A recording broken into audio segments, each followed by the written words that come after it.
ચાલો મિત્રો વિડીયોને સ્ટાર્ટ કરીએ છીએ। તો સૌથી પહેલા આપણે રૂઢિપ્રયોગો જોઈએ તો નસે નસમાં ઉતરી જવું એટલે કે જીવનમાં વણાઈ જવું, પછી મગજ ચસકી જવું એટલે કે ગાંડા થવું અથવા તો મગજ ઠેકાણે ન રહેવું, કર્યા ભોગવવા એટલે કે કરેલા કર્મોનું ફળ ભોગવવું।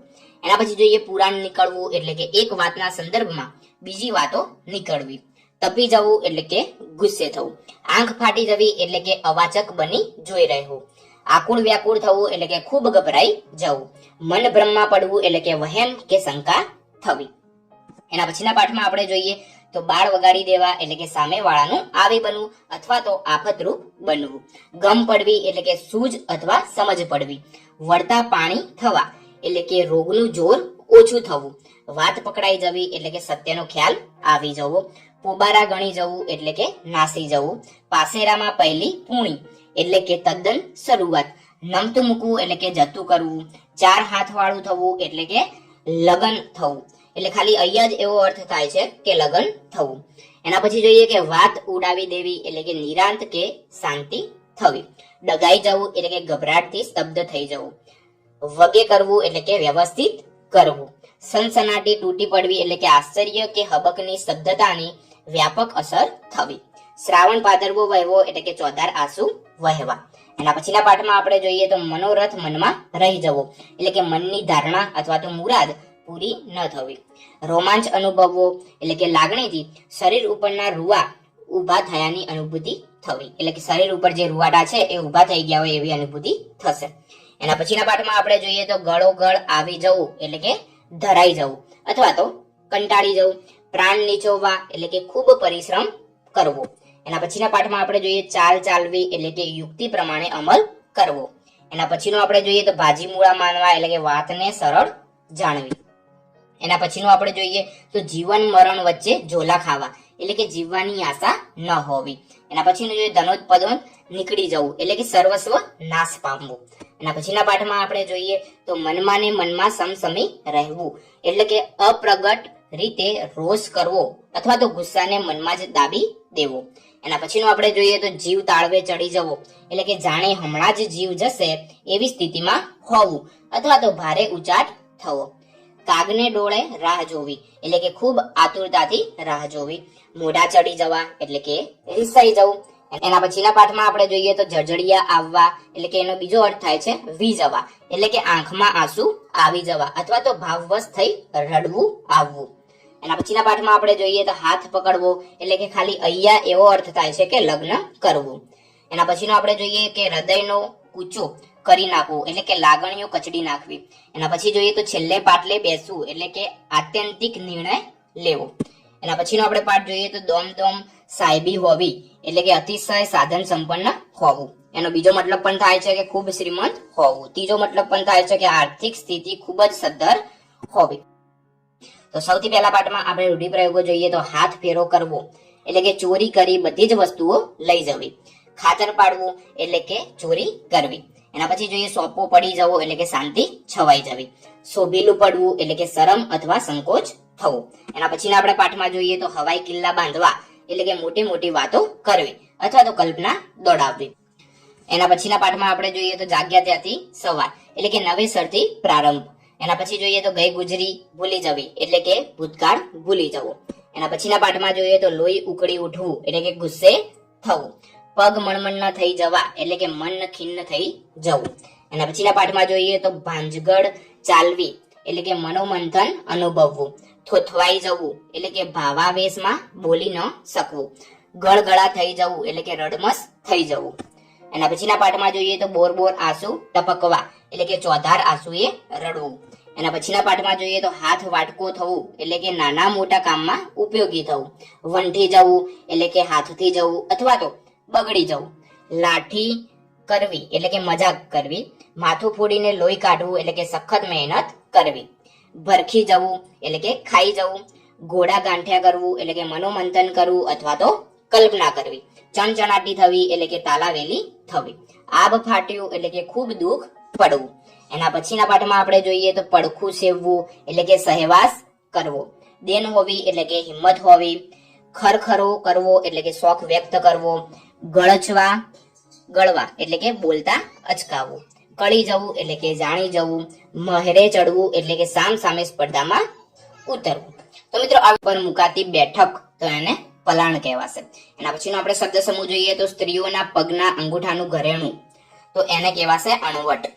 એના પછીનું આપણે જોઈએ તો પગની આંગળીનું ઘરેણું એને કહેવાશે વિંછિયા. ઓઢવાની ચાદર તો એને કહેવાશે પછેડી. એના પછી આપણે જોઈએ તો ચંદ્રના જેવા મુખવાળી તો એને હરિવદની કહેવાશે. કમળના જેવા સુંદર મુખવાળો તો એને સુવદન અંબુજ કહેવાશે. એના પછીનો આપણે શબ્દ સમૂહ જોઈએ તો હાથનું એક ઘરેણું તો બાજુબંધ કહેવાશે. કાંડા ઉપર પહેરવાનું ઘરેણું તો એને બેરખા કહેવાશે. પછી તરુણ કે જુવાન યુવતી એને તારુણી કહેવાશે. એના પછીનો શબ્દ સમૂહ જોઈએ તો અંગરખા જેવું એક વસ્ત્ર તો એને કભાય અથવા તો કભા કહેવાશે. એના પછીનો શબ્દ સમૂહ જોઈએ તો સ્વર્ગ, મૃત્યુ ને પાતાળ એ ત્રણેય ભુવન લોકના સ્વામી ઈશ્વર જોઈએ તો પ્રેમ આપનાર સ્ત્રી તો એને પ્રેમદા કહેવાશે. એના પછીનો શબ્દ સમૂહ જોઈએ તો જે દોરામાં મણકા, મોતી વગેરે પરોવ્યા હોય તેવી માળા તો એને શેર કહેવાશે. એના પછીનો આપણે જોઈએ તો રમવાના કુકા એને પાંચિકા કહેવાશે. ઔષધ વગેરે કચરવાનો કે ગૂંટવાનો ખાડાવાળો ગળેલો પથ્થર તો એને ખલ અથવા ખરલ કહેવાશે. એના પછીનો શબ્દ સમૂહ જોઈએ તો રેશમ તથા સૂતરનું ઘણા રંગના પટ્ટાવાળું કપડું તો એને મસરું કહેવાશે. એના પછી જોઈએ તો સામી વ્યક્તિનો ભાવ કે લાગણી સમજી શકે એવું તો સહૃદય કહેવાશે. એના પછીનું આપણે જોઈએ તો લગ્ન પ્રસંગે વરકન્યાને શરીરે ચોળાતો પીળો સુગંધી પદાર્થ તો એને પીઠી કહેવાશે. એના પછીનો શબ્દ સમૂહ જોઈએ તો સ્ત્રીને શોભે એવું તો સ્ત્રી ઉચિત કહેવાશે. એના પછીનો શબ્દ સમૂહ જોઈએ તો સ્ત્રીઓને પહેરવાનું વસ્ત્ર તો એને પોલકું કહેવાશે. એના પછીનો જોઈએ તો અંગ ઉપાંગ સહિત તો એને કહેવાશે સાંગોપાંગ. એના પછીનો આપણે શબ્દ સમૂહ જોઈએ તો મોહિની લગાડવી તે તો એને કામણ કહેવાશે. કદર કરે કે જાણે એવું એને કદરદાન કહેવાશે. એના પછીનો આપણે જોઈએ તો શાકભાજી વેચનારો એને કાછીઓ કહેવાશે. એના પછીનો શબ્દ સમૂહ જોઈએ તો મદ્રાસનું કાપડ માથા બંધન તો એને મદ્રાસ્યું કહેવાશે. ઓઢવાની જાડી ચાદર તો એને પછેડી કહેવાશે. તપસ્વીનું નિવાસ સ્થાન એને તપોવન કહેવાશે. એના પછીનો આપણે જોઈએ તો ઉપવાસ કરનાર એને ઉપવાસી કહેવાશે. મજૂરી કરનાર એને મજૂર કહેવાશે. અને રસને જાણનાર એને રસજ્ઞ કહેવાશે. એના પછીનો શબ્દ સમૂહ જોઈએ તો કિનારા પરનો પ્રદેશ અથવા તો હંમેશ જ્યાં પાણી રહે એ પ્રદેશ તો એને કચ્છ કહેવાશે. જાણી ન શકાય તેવું તો અગમ્ય કહેવાશે. અને ચક્રવાકની માદા એને ચક્રવાકી કહેવાશે. એના પછીનો શબ્દ સમૂહ જોઈએ તો સારી રીતે જોડાયેલું તો સુયુદ્ધ કહેવાશે. એના પછીનો શબ્દ સમૂહ જોઈએ તો ઘાટ મોહમાં પડવું તો સમૂઢ કહેવાશે. એના પછીનો જોઈએ તો ચેતન વિનાનું તો અચેતન કહેવાશે. એના પછીનો શબ્દ સમૂહ જોઈએ તો પાણીમાં ઢોળેલું અફીણ કે તે વિશે થતો મેળાવડો તો એને કસુંબા પાણી કહેવાશે. એના પછી જોઈએ અત્યંત દીનતાપૂર્વક આજીજી કરવી તો કરગરવું કહેવાશે. એના પછીનો શબ્દ સમૂહ જોઈએ તો માત્ર શાબ્દિક યુદ્ધ એને વાગ્યુદ્ધ કહેવાશે. એના પછીનો શબ્દ સમૂહ જોઈએ બીજાના દોષ શોધનારું એને છિદ્રાન્વેષી કહેવાશે. એના પછીનો શબ્દ સમૂહ જોઈએ તો નવી પરણેલી સ્ત્રી એને નવોડા કહેવાશે. એના પછીનો આપણે શબ્દ સમૂહ જોઈએ તો બેહોશ કરી નાખે એવું અસ્ત્ર એને મોહનાસ ને ખુશામદ કહેવાશે. એના પછીનો આપણે શબ્દ સમૂહ જોઈએ તો પોતે જ પોતાના વખાણ કરવા એને આત્મશ્લાઘા કહેવાશે. એના પછીનો આપણે શબ્દ સમૂહ જોઈએ તો બળવો કરનાર તો બળવાખોર કહેવાશે.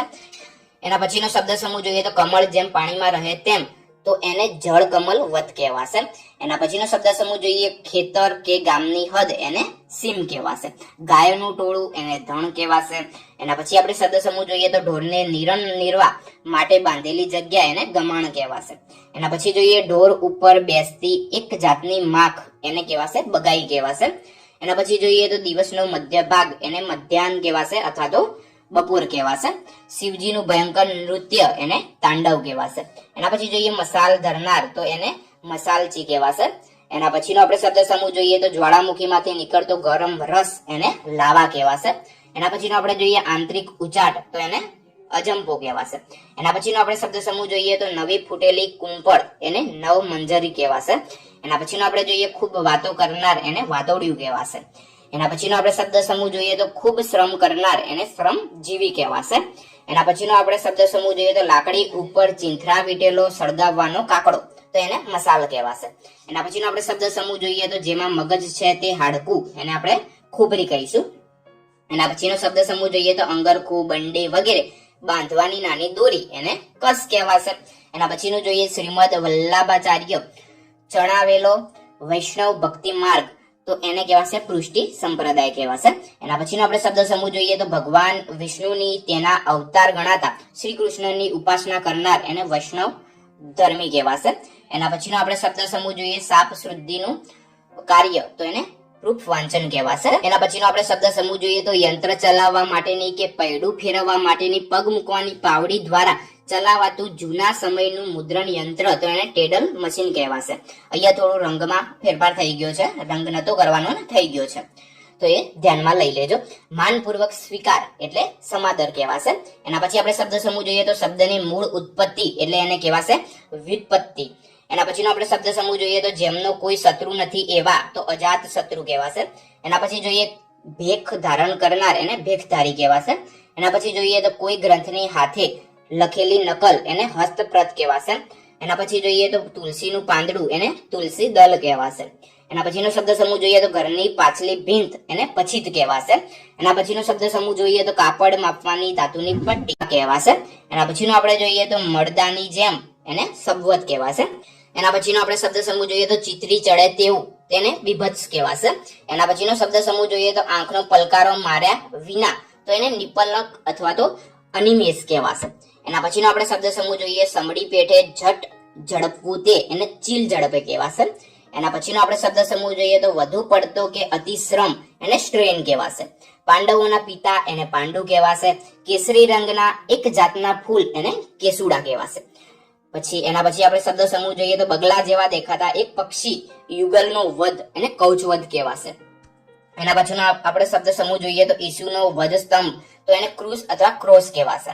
એના પછીનો શબ્દ સમૂહ જોઈએ તો જેમાં સુંદરતા નથી તે એને અસુંદર કહેવાશે. સરખી ઉંમરનું એને સમવયસ્ક કહેવાશે. પાણી કે ખોરાકનું શ્વાસ નળીમાં પેસી જવું, તે એને અંતરસ કહેવાશે. બાળક જેવી બુદ્ધિ ધરાવનાર એને બાળક બુદ્ધિ કહેવાશે. અને રાગડો તાણીને બોલવું, તે એને લયકો કહેવાશે. એના પછીનો આપણે શબ્દ સમૂહ જોઈએ તો રોચક સ્વાદ વાળું એને સ્વાદિષ્ટ કહેવાશે. અને ગળા સુધી ડૂબેલું એને ગળાબૂડ કહેવાશે. એના પછીનો આપણે શબ્દ સમૂહ જોઈએ તો પાણીમાં ઢોળેલું અફીણ કે તે વિશે થતો મેળાવડો, તેને કસુંબા પાણી કહેવાશે. આ શબ્દ સમૂહ છે એ રિપીટ થયો છે, આગળ પણ આપણે જોઈ ગયા હતા. એના પછીનો આપણે શબ્દ સમૂહ જોઈએ તો ભાઈ બહેન વગેરે સ્વજન, તો એને ભાંડરડા કહેવાશે. એના પછીનો આપણે શબ્દ સમૂહ જોઈએ તો પ્રવાહી ભરવાનું એક માપ, એને પળી કહેવાશે. એના પછીનો આપણે શબ્દ સમૂહ જોઈએ માધ્યમિક શાળાનું અંતિમ વર્ષ, એને મેટ્રિક કહેવાશે.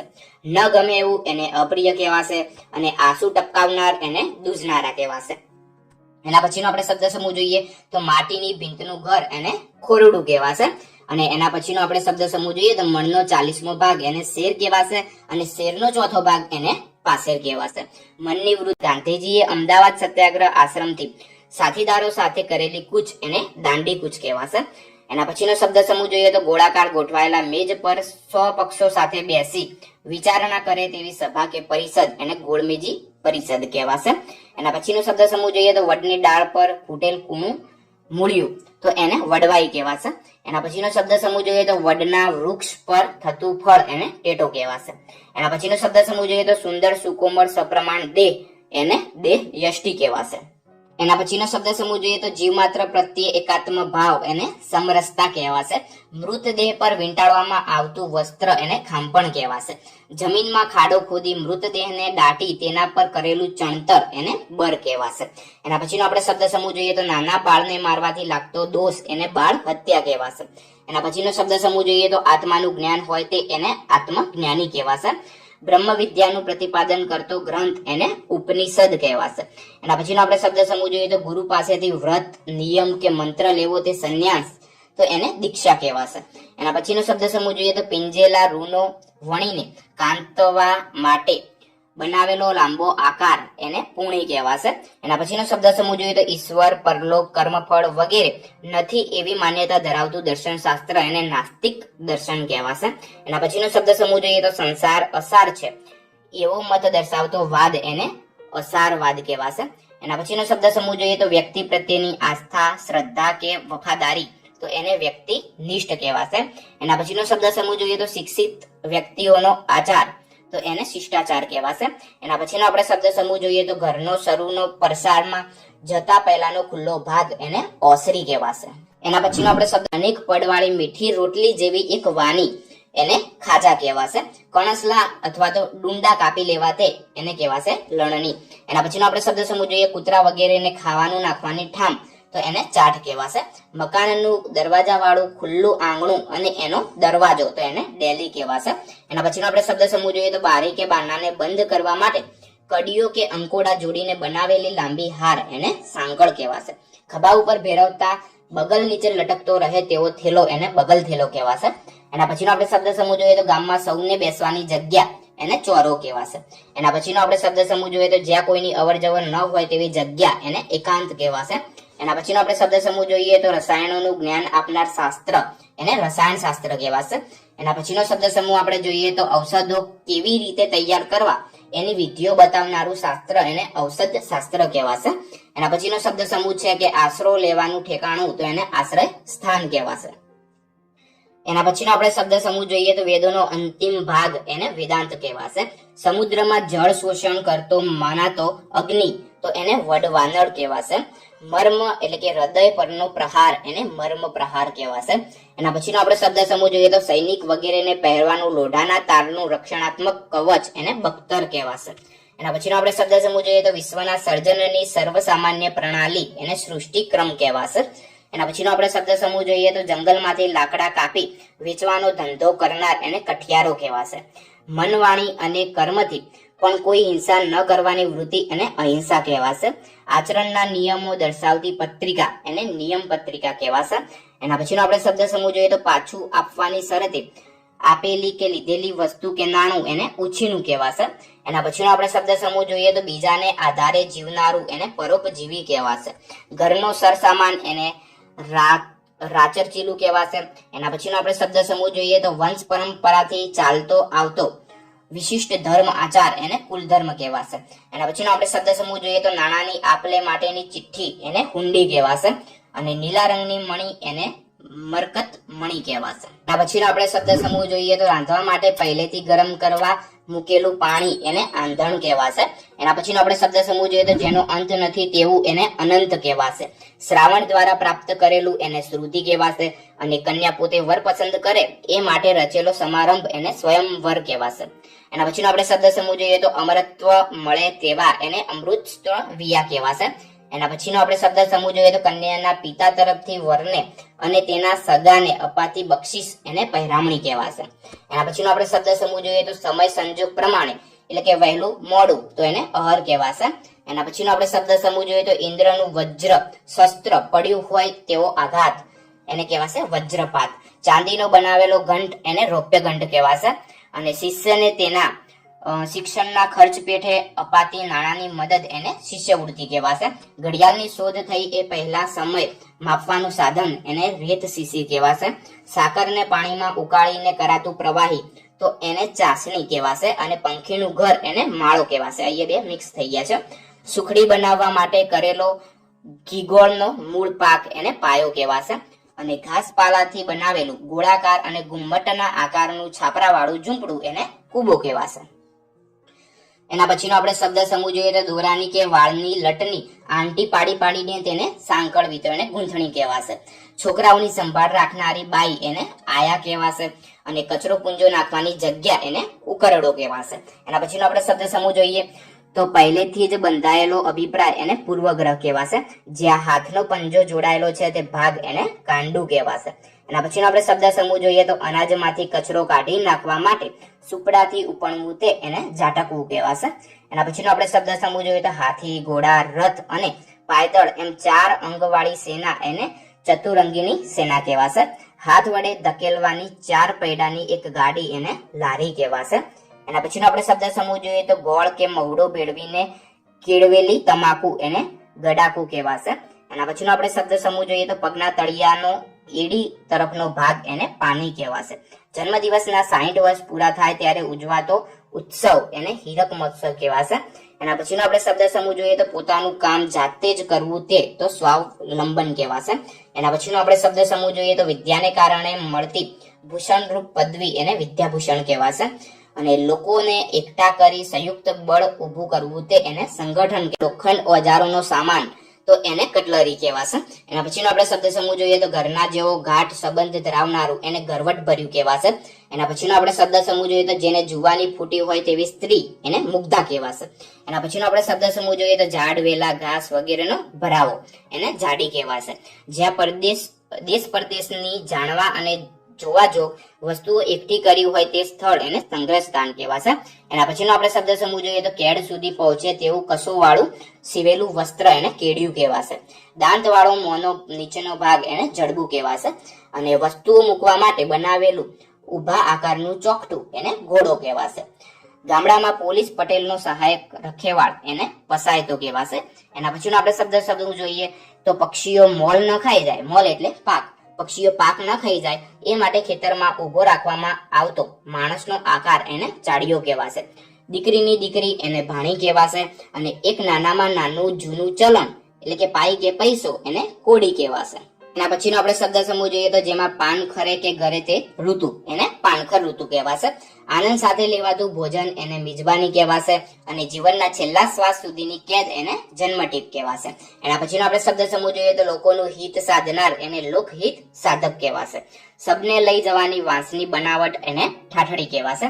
અને એના પછીનો આપણે શબ્દ સમૂહ જોઈએ તો લોકોને લખવા માટેની પાટી એને સ્લેટ કહેવાશે અથવા તો પથ્થર પાટી કહેવાશે. જાહેર તેમજ ખાનગી જીવનમાં ચોક્કસ નીતિ નિયમોનું પાલન એને આચાર સંહિતા કહેવાશે. એના પછી છેલ્લો શબ્દ સમૂહ જોઈએ તો દરિયાઈ કહેવત જોઈએ ન બોલ્યામાં 9 ગુણ. તો એનો અર્થ થશે બોલીને વધુ ઝઘડો થાય એના કરતા ચૂપ રહેવું હિતકાર છે. એના પછીની બધા મળે છે. એના પછીની આપણે કહેવત જોઈએ તો માએ સવા શેર સૂંઠ ખાવી. તો એનો અર્થ થશે તાકાત હોવી. એના પછીની કહેવત જોઈએ તો મોરના ઈંડા ચિતરવા ન પડે. તો એનો અર્થ થશે મા બાપના લક્ષણો બાળકમાં સહજ ઉતરે છે. એના પછીની આપણે કહેવત જોઈએ તો કરણી તેવી ભરણી.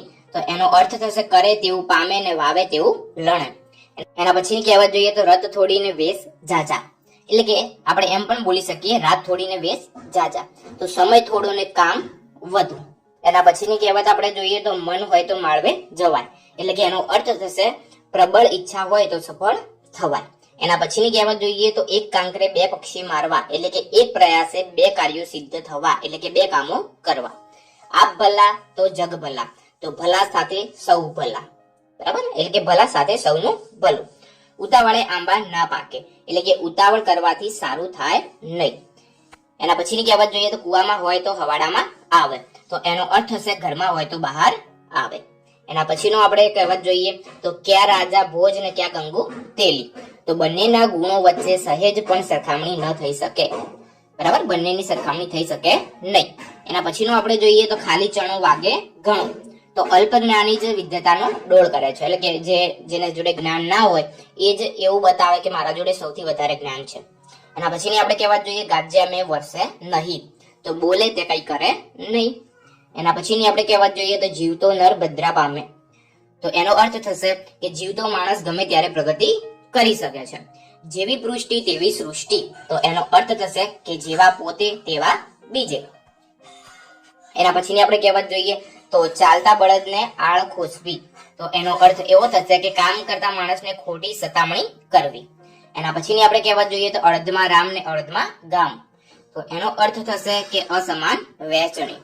એના પછી આપણે કહેવત જોઈએ તો આંખ મીચાઈને નગરી લૂંટાઈ.